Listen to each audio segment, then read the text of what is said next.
తెలంగాణ విషయమే కానీ అదేవిధంగా మరి అంతర్జాతీయంగా కూడా దేశాల్లో కూడా వారు పర్యటించి మరి మన అక్క కవితక్క గారు మన తెలంగాణ రాష్ట్ర సమితి కానీ మన తెలంగాణ ప్రభుత్వం చేపడుతున్నటువంటి కార్యక్రమం కానీ మన గీతా కార్మికులు మోకు ముస్తాతో వచ్చారు.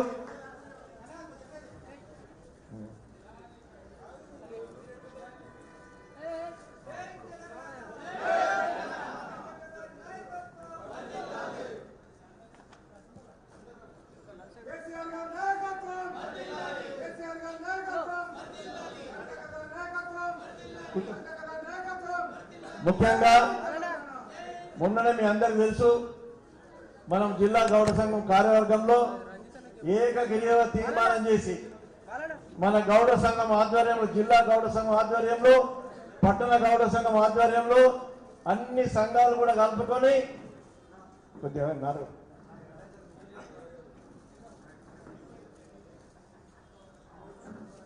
జిల్లా గౌడ సంఘం ఆధ్వర్యంలో పట్టణ గౌడ సంఘాల ఆధ్వర్యంలో మనం ఏకగ్రీవంగా తీర్మానం చేసి కవితక్క గారిని పార్లమెంటు సభ్యురాలుగా మనం గెలిపించుకోవాలని చెప్పి తీర్మానం చేసి వారికి కూడా మనము హ్యాండ్ ఓవర్ చేసిన విషయం మీ అందరికి తెలిసిన విషయమే. ఈరోజు చూస్తా ఉన్నాం మరి బీజేపీ నుంచి అరవింద్ గారు అదేవిధంగా మలియాస్కి ఓడరైతే 2 సార్లు మీరందరూ కూడా గతంలో 2 సార్లు మీరందరూ కృషి చేసి ఆయన గెలిపించారు. కానీ 2 సార్లు కూడా హైదరాబాద్ నుంచి నిజామాబాద్ రావడం, నిజామాబాద్ నుంచి ఢిల్లీకి పోవడం, ఢిల్లీ నుంచి అమెరికా పోవడం తప్ప మన గౌడ సోదరులకు ఏమాత్రం కూడా ఆదుకున్నటువంటి విషయం ఏమాత్రం కూడా లేదనే విషయం మీ అందరికి తెలిసిన విషయమే, మీ అందరికీ తెలిసినటువంటి విషయమే. ఈరోజు తెలంగాణ తెచ్చిన నేతగా మన ముఖ్యమంత్రి కేసీఆర్ గారు ఈరోజు అన్ని కుల వృత్తుల్ని కూడా ముఖ్యంగా మనం చూస్తూ ఉన్నాం. మన కుల వృత్తి కూడా రోజు రోజుకు నశించిపోతున్నటువంటి సందర్భంలో మరి మొన్ననే అసెంబ్లీలో గత అసెంబ్లీ జరిగినటువంటి సందర్భం బడ్జెట్ సమావేశాల్లోనే 9 అంశాల మీద అసలు 45 సంవత్సరాలు కాంగ్రెస్ పార్టీ పరిపాలించిన మరి గతంలో టీడీపీ పరిపాలించిన మనకు రెంటల్ మాఫీ అనేది 80 సంవత్సరాల కాలంలో నిజాం ప్రభుత్వం నుంచి వస్తున్నటువంటి రెంటల్ను ఒకటే వేటుతోని మాఫీ చేసినటువంటి ఘనత ఈరోజు టీఆర్ఎస్ ప్రభుత్వానికి మన ముఖ్యమంత్రి కేసీఆర్ గారికి దక్కిందనే విషయాన్ని మర్చిపోవద్దని చెప్పి సందర్భంగా తెలియజేస్తా ఉన్నా. అదేవిధంగా హైదరాబాద్ అన్ని కుల వృత్తులు చేసుకునే వాళ్లకు ఎప్పుడు కూడా ఏ ప్రభుత్వాలు కాంగ్రెస్ ప్రభుత్వం కానీ టీడీపీ ప్రభుత్వం కానీ హైదరాబాద్ కుల సంఘాలకు భూములు కానీ భవనాలు కూడా కేటాయించినటువంటి సందర్భం ఎప్పుడూ లేదు. కానీ మన ముఖ్యమంత్రి కేసీఆర్ గారు ఒక దయ ఉన్నటువంటి ముఖ్యమంత్రి, ఒక మనసు ఉన్నటువంటి ముఖ్యమంత్రి. మరి కుల సంఘాలు కానీ అన్ని వర్గాలు కూడా బాగుపడితేనే తెలంగాణ బంగారు తెలంగాణ అవుతుందనే భావనతోనే మరి వారు ముందుకెళ్తున్నటువంటి సందర్భంలో 5 ఎకరాలు కోకాపేటలో మంచి విలువ ఉన్నటువంటి భూమి 5 ఎకరాలు కేటాయించడమే కాకుండా 5 కోట్ల రూపాయలు మనకు హాస్టల్ కానీ మన గౌడ భవన నిర్మాణం కానీ మనకు మంజూరు ఇచ్చి జీవో కూడా ఇచ్చి అది మన ఎడ్యుకేషన్ డిపార్ట్మెంట్ కు టెండర్స్ ఇవ్వడానికి కూడా ఇచ్చినటువంటి సందర్భం మరి ఎప్పుడు కూడా గత ప్రభుత్వాలయంలో జరిగినటువంటి విషయం కాదని చెప్పి సందర్భంగా తెలియజేస్తా ఉన్నా. అదేవిధంగా గతంలో 5 సంవత్సరాల లైసెన్స్ ఉంటే ఈరోజు 10 సంవత్సరాలకు పెంచి టీఎఫ్టీ లైసెన్స్ హోల్డర్లు ఎవరైతున్నారో వాళ్ళకు టీఎఫ్టీ లైసెన్స్ హోల్డర్లకు పెన్షన్ రాకపోతే ఈరోజు 30,000 మందికి పెన్షన్ కొత్తగా ఇస్తామని చెప్పి కూడా మనకు అసెంబ్లీలో ముఖ్యమంత్రి గారు చెప్పిన మాటను మనం మర్చిపోవద్దని చెప్పి సందర్భంగా తెలియజేస్తా ఉన్నాం. అదేవిధంగా టీఎఫ్టీలు ఉంటే సొసైటీని కూడా మార్చుకోవడానికి కూడా జీవో ఇచ్చినటువంటి విషయాన్ని ఇక్కడ సందర్భంగా తెలియజేస్తా ఉన్నాం. అదేవిధంగా మన కవితక్క ఎంపీగా వచ్చిన తర్వాత మరి మనము ఏదైతే కొన్ని ఇబ్బందులు పడ్డామో వారు దృష్టికి తీసుకుపోయిన తర్వాత నిజామాబాద్లో కూడా మరి 2 లైసెన్సులు 2 సొసైటీలు రద్దు అయితే మరి వారు ముఖ్యమంత్రి గారు చెప్పి నిజామాబాద్ కూడా 2 సొసైటీలు కాంగ్రెస్ పార్టీ హయాంలో మరి లైసెన్సులు రద్దు చేస్తే మరి గత సంవత్సరాల కింద మన కవితక్క గారి సహకారంతో ముఖ్యమంత్రి గారికి చెప్పి కవితక్క గారు 2 లైసెన్సులు 2 సొసైటీలు కూడా పునరుద్ధరించిన విషయం గురించి సందర్భంగా తెలియజేస్తా ఉన్నాం. అదేవిధంగా నిజామాబాద్ జిల్లాలో కూడా మన గౌరవ శాసనసభ్యులు ఎవరైతే 5 ఉన్నారో వాళ్ళ యొక్క సహకారంతో ఎక్కడ కూడా మీరు ఎవరిని సంప్రదించినా మరి వాళ్ళ సహకారం కూడా మనం పొందుతూ ఉన్నాం. మొన్ననే మనం చూసాం డిసెంబర్ 7వ తారీఖు నాడు మరి శాసనసభ ఎన్నికలు జరిగితే మీ అందరూ కూడా గట్టిగా కృషి చేసి మన గౌరవ శాసనసభ్యులందరినీ కూడా 5గురిని కూడా భారీ మెజారిటీతో గెలిపించినటువంటి సందర్భం మీ అందరు కూడా మీరు కృషి చేశారని చెప్పి సందర్భం తెలియజేస్తా ఉన్నాం. నేను ఒకటే కోరుతాను మీ అందరి తరఫున, ఈరోజు గీతా వృత్తి రాను రాను నశించిపోతున్నటువంటి సందర్భం కాబట్టి ముఖ్యమంత్రి గారు 5 కోట్ల ఈత మొక్కలు పెట్టాలని చెప్పి మరి మొట్టమొదటిసారి హరితారం ప్రోగ్రామ్ లో గత ప్రభుత్వాలు ఎవరు కూడా ఆలోచన చేయలే. గత ప్రభుత్వాలు ఎప్పుడు కూడా గీతా వృత్తిని పునరుద్ధరించాలి, గీతా వృత్తిని కొనసాగించుకోవడానికి మరి గీతా కార్మికుల గౌడ సోదరులకు వెన్నంటి ఉండాలనే వాళ్ళ ఆలోచన రాలే. మరి ఇదే మధు యాష్కి గౌడ్ గారు 10 సంవత్సరాలు కాంగ్రెస్ పార్టీ ప్రభుత్వం ఉంటే మరి 10 సంవత్సరాలు ఎంపీగా ఉన్నారు. ఎప్పుడు కూడా మాఫీ, రెంటల్ మాఫీ కానీ లేకపోతే గీతా వృత్తి మీద సమస్యలు కానీ ఏమాత్రం కూడా పట్టించుకున్నటువంటి దాఖలాలు లేవనే విషయం మీ అందరికి తెలిసిన విషయమే. ఈరోజు మళ్ళీ ఏదో భువనగిరి అడిగి మళ్ళీ నిజామాబాద్ వచ్చి నామినేషన్ వేశారు. మీ అందరికీ తెలుసు, పత్రికలు కూడా వచ్చినాయి. ఈరోజు భువనగిరిలో కూడా మరి బూరు నరసింహ గౌడ్ గారు మన పార్టీ తరఫున టీఆర్ఎస్ పార్టీ తరఫున నిలబడతా ఉంటే అక్కడ కూడా పోటీ చేయాలని తప్పనపడ్డారు. కాబట్టి నేను ఒకటే కోరుతా ఉన్నా, ఈరోజు కవితక్క గారిని కూడా మీ ముందు కోరుతా ఉన్నా, ఈరోజు మరి రాబో రోజుల్లో మీరు గెలిచిన తర్వాత మరి తప్పకుండా మరి చెట్లు పెట్టుకోవడానికి కానీ లేకపోతే డ్రిప్ ఇరిగేషన్ కానీ కొంత మీరు సహకారం అందజేసినట్టయితే తప్పకుండా డ్రిప్ ఇరిగేషన్ చెట్లు పెట్టుకొని ఇంకా గీతా వృత్తిని ముందుకు సాగడానికి కూడా అవకాశం కలుగుతుంది. ఇప్పటికే మీరు గీతా వృత్తిని కాపాడటానికి మీరు ఎల్లవేళలా మాకు సహకారం చేస్తూ ఉన్నారు. తప్పకుండా రేపు రాబో రోజుల్లో ఏమైనా వీలుంటే ఎక్కడైతే చెట్లు పెంచుకోవడానికి భూములు లేవో తప్పకుండా మీరు మళ్ళీ పార్లమెంట్ సభ్యురాలుగా మరి గతంలో 2 లక్షల పైన మెజారిటీ వస్తే ఇప్పుడు 5 లక్షల పైన మెజారిటీ వచ్చే అవకాశాలు మనకు కనపడుతున్నటువంటి సందర్భం. కాబట్టి మీరు గెలిచిన తర్వాత మరి మళ్ళొకసారి మా అందరినీ మా గీతా వృత్తి మీద ఉన్నటువంటి గౌడ సోదరులందరినీ పిలిచి వాళ్ళకు ఉన్నటువంటి సమస్యలు కూడా పరిష్కారం చేసే దిశలో తప్పకుండా మీరు ఆలోచన చేస్తారని మాకు నమ్మకం ఉంది. మరి వాళ్ళ ఆలోచన బట్టి తప్పకుండా పరిష్కారం చేస్తారని చెప్పి కూడా సందర్భం తెలియజేసుకుంటూ మీరు కూడా ముఖ్యమంత్రి గారికి చెప్పి మరి ఎక్కడైతే భూములు లేవో వాళ్ళకి ఎక్కడెక్కడైతే భూములు అవైలబుల్ ఉన్నాయో ప్రభుత్వ భూములు మరి పెంచుకోవడానికి కూడా అలాట్ చేపించి గవర్నమెంట్ భూములు కూడా మరి అలాట్మెంట్ చేపించి వారు చెట్లు పెంచుకోవడానికి కూడా అవకాశం కలిగించి గీతా వృత్తిని కొనసాగించుకోవడానికి కూడా మీరు తప్పకుండా నాకు సహకారం అందిస్తారని చెప్పి సందర్భం తెలియజేసుకుంటూ నేను ఒకటే కోరుతా ఉన్నాను, ఈరోజు సంపూర్ణంగా అందరూ కూడా చేతులెత్తి మరి కవితక్కకు సంపూర్ణ మద్దతు తెలియవలసిందిగా కోరుతా ఉన్నా. జై తెలంగాణ, జై తెలంగాణ. అక్కడ చేతులెత్తలేరు, మాకు అందరు చేతులంతా కూడా చేతులెత్తాలి, కవితక్కకు మద్దతు తెలపాలి. మనము జై తెలంగాణ, కవితక్క నాయకత్వం, కవితక్క నాయకత్వం, కేసీఆర్ గారి నాయకత్వం, కేసీఆర్ గారి నాయకత్వం.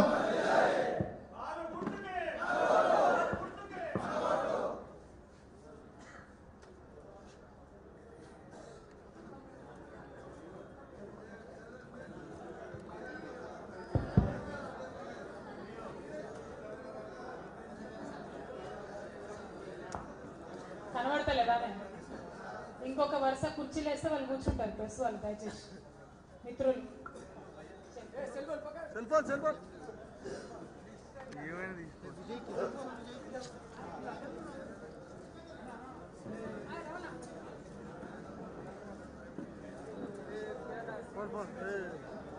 కెమెరా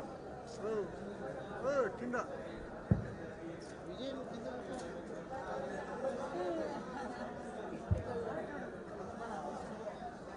అదేవిధంగా ఈరోజు నిజామాబాద్ అర్బన్ లో కూడా పట్టణ గౌడ సంఘం యొక్క మరి 2 సొసైటీలు మనకు లైసెన్సులు ఇచ్చిన తర్వాత మనం సమావేశం పెట్టినప్పుడు అక్క కవితక్క గారు నిజామాబాద్ లో మన కంటేశ్వర్లో భూమి ఉందంటే 1.5 కోటి మనకు కళ్యాణ మండపానికి కూడా మంజూరు ఇచ్చారు.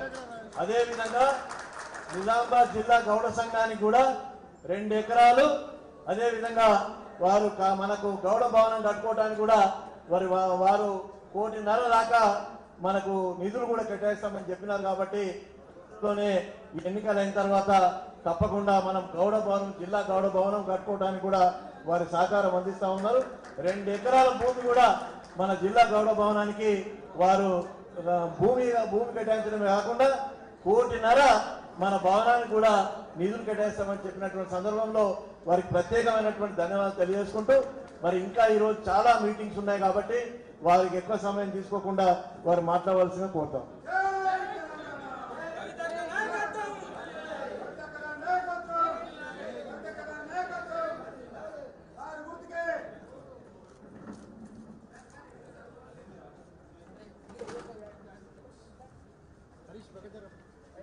జై తెలంగాణ.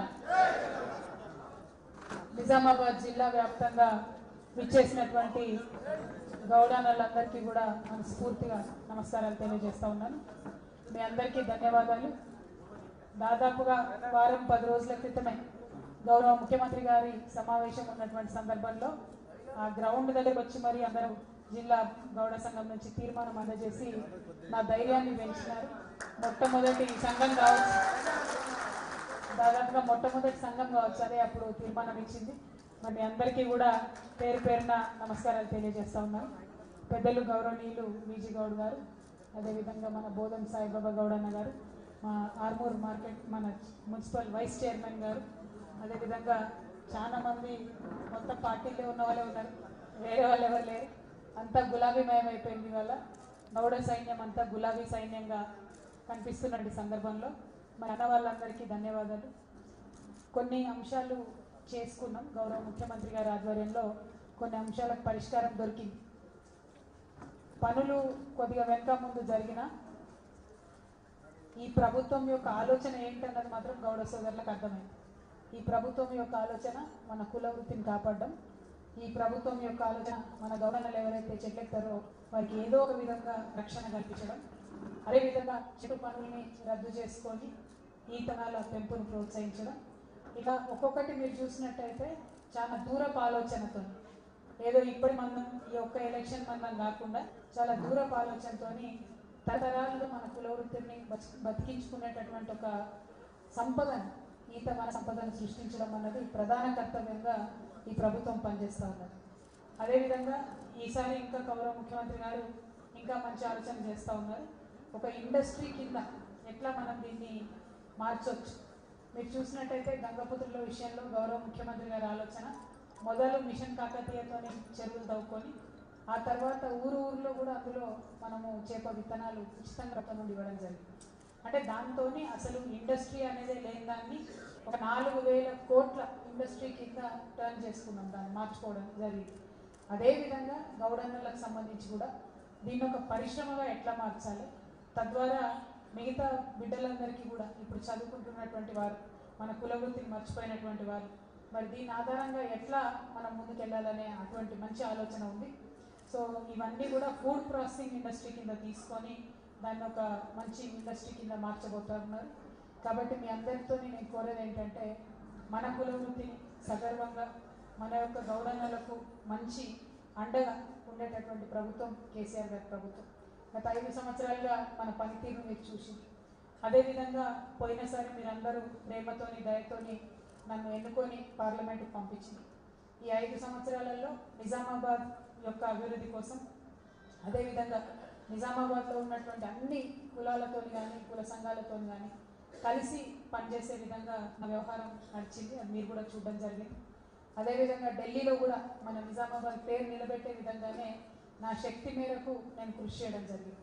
ఇవన్నీ అంశాలను మీరు గమనంలోకి తీసుకొని మళ్ళీ ఇప్పుడు పార్లమెంట్ ఎన్నికల సందర్భంలో మనం కలుసుకున్నాం. మరి అన్ని అంశాలను కూడా మీరు గమనంలోకి తీసుకొని ఈసారి వచ్చేటటువంటి పార్లమెంట్ ఎన్నికలలో ఏప్రిల్ 11 నాడే ఉంది, ఎక్కువ దూరం లేదు. మళ్ళీ కారు గుర్తు కోటేసి నన్ను గెలిపించవలసిందిగా వినమ్రంగా మిమ్మల్ని ప్రార్థన చేస్తూ ఉన్నాను. మీరంటే ఇక్కడికి వచ్చిన వాళ్ళు కొంతమంది ఉన్నారు, కానీ అన్ని మండలాల నుంచి వచ్చినారు. గ్రామాలను ప్రభావితం చేయగలిగేటటువంటి నాయకులు కూడా ఇక్కడ ఉన్నారు. కాబట్టి ఆయా గ్రామాలలో కూడా మరి అందరికీ కూడా వివరించి చెప్పవలసిందిగా నేను మీ అందరినీ కూడా ప్రార్థన చేస్తూ ఉన్నాను. గౌరవ ఎమ్మెల్సీ గారు కోరినట్టుగా మన జిల్లాలో గౌడ సంఘ భవనం లేదు, కళ్యాణ మండపం కూడా మనకు లేదు. కాబట్టి ఆ నిర్మాణం కోసం ప్రభుత్వం నుంచి స్థలం ఇచ్చే విధంగా పోయినసారి నేను మాట ఇచ్చున్నాను. అది తప్పకుండా నెరవేరుతుంది, తొందరలోనే నెరవేరుతుందని కూడా మీ అందరికీ తెలియజేస్తాను. డబ్బులు ఉన్నాయి, డబ్బులు ఆల్రెడీ అలొకేట్ చేసినాం 1.5. కాకపోతే స్థలం లేకపోవడం అన్న దాంతో మనం ఆగాం. ఆ స్థలం అలొకేట్ చేయడం అన్నది కొద్దిగా లెందీ ప్రాసెస్ ఉంది గవర్నమెంట్లో. సో దాన్ని పరిష్కారం చేసుకుందాం. తప్పకుండా మన స్థలం కూడా వస్తుంది. అదేవిధంగా మరి అన్న చెప్పినట్టుగా మన నిజామాబాద్ పట్టణంలో కూడా కొన్ని సమస్యలు ఉంటే వారికి అండగా నిలబడడం జరిగింది. ఇక ముందు కూడా ఏమైనా సమస్యలు ఉంటే తప్పకుండా నేను మీతో ఉంటా. మీరు ఇబ్బంది పడాల్సినటువంటి అవసరం లేదు. కొన్ని సమస్యలు నాకు వివరించి చెప్పినారు, నేను మీకు అండగా ఉంటానని కూడా ఈ సందర్భంగా నేను తెలియజేస్తూ, మరి గౌరవ ఎమ్మెల్సీ గారు ఇంత శ్రమ కోర్చి అందరినీ కూడా కూడగట్టి ఈ సమావేశం ఏర్పాటు చేసినారు. మళ్ళీ ఒకసారి మొట్టమొదట మద్దతు ఇచ్చినటువంటి సంఘం, మొట్టమొదట ఆశీర్వదించినటువంటి సంఘంగా గెలిచిన తర్వాత మీ అందరి దయతో గెలుస్తా అనే విశ్వాసం ఉన్నది. ఇంత పెద్ద ఎత్తున ఇంకా పెద్ద ఎత్తున గెలిచిన తర్వాత విజయోత్సవ సభ కూడా పెట్టుకున్నాం. దానికి కూడా మీ యొక్క సహకారం ఉన్నది. మీ అందరూ ఈ 10 రోజులు కనుక గ్రామాలలో చెప్పగలిగితే తప్పకుండా విజయం మనదే అవుతుంది. మన గౌడన్నల ఆశీర్వాదంతో పార్లమెంట్ దాకా వెళ్తాననే విశ్వాసం నాకున్నది. Thank you. జై తెలంగాణ, జై తెలంగాణ. మన వచ్చిన వాళ్ళంతా కూడా మండల గౌడ సంఘం అధ్యక్షులు, సెక్రటరీలు, జిల్లా కార్యవర్గము, అదేవిధంగా ప్రజాప్రతినిధులు, ముఖ్యమైన నాయకులే ఇక్కడికి వచ్చారు. ఎందుకంటే మనం అప్పటిదప్పటిలా ఒకరోజు ముందే చెప్పడం జరిగింది కాబట్టి ఎక్కడెక్కడైతే మనకు వాళ్ళకి బాధ్యతలు అప్పచెప్తామో అందరూ తప్పకుండా మరి గ్రామాన తిరిగి అదేవిధంగా బ్యాలెట్ పేపర్ మురళి కొద్దిగా సురేందర్, ఈరోజు బ్యాలెట్ పేపర్ ఉంది, ఈవీఎంస్ కాదు. ముఖ్యంగా 183 మంది అభ్యర్థులు ఇండిపెండెంట్స్ ఉన్నారు.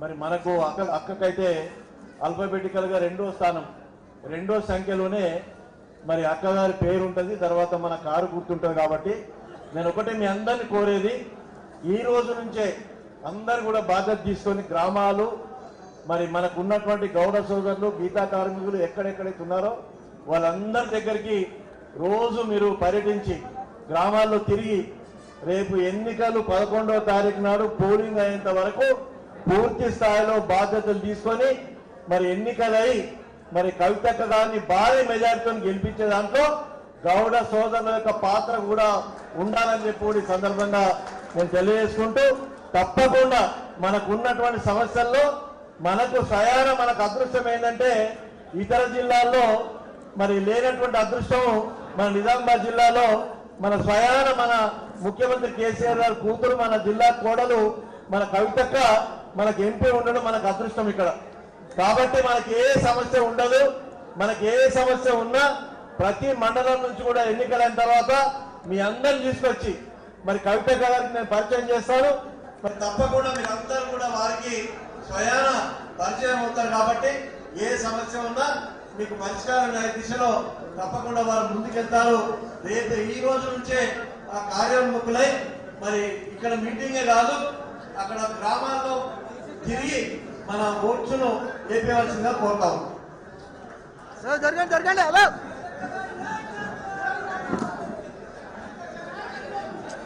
జరగాలి. రమేష్ జరుపు, రమేష్ అన్న జరుపు, వీడియో కెమెరా